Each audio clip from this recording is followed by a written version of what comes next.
তো আজকে ছিল 6 সেমিস্টারের ডিজিটাল ম্যানেজমেন্টের পরীক্ষা। তো কেমন হলো তোমাদের পরীক্ষা তোমরা অবশ্যই জানাবে।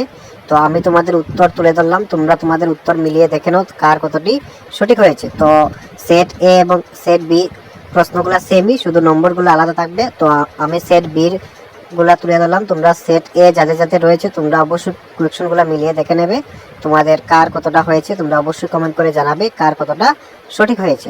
ওকে, তো আশা রাখছি তোমাদের প্রত্যেকেরই পরীক্ষা খুব ভালো হয়েছে। তো তোমরা দেখে নাও তোমাদের উত্তরগুলা, যেগুলাতে রেড কালারের বক্স দিয়ে আছে সেগুলো হচ্ছে তোমাদের উত্তর। সেট এর যাদের যাদের রয়েছে তোমরা অবশ্যই কোয়েকশনগুলো মিলিয়ে দেখে নেবে, তোমাদের নাম্বারগুলো কিন্তু আলাদা থাকবে। ওকে, তোমরা কোয়েকশনগুলো মিলিয়ে দেখে নেবে। আর সেট বি যাদের যাদের রয়েছে তোমাদের তো সিরিয়াল ওয়াইজ দেওয়া হয়েছে, রেড কালারের যেগুলো বক্স করা রয়েছে সেগুলো হচ্ছে তোমাদের সঠিক উত্তর। ওকে, তো আশা রাখছি তোমরা বুঝতে পেরেছো। তোমরা মিলিয়ে দেখে নাও কার কতটি তোমাদের সঠিক হয়েছে। তোমরা অবশ্যই কমেন্ট করে জানাবে কার কত মার্ক তোমরা পেয়েছো। তো দেখা হচ্ছে নতুন একটি ভিডিও নিয়ে।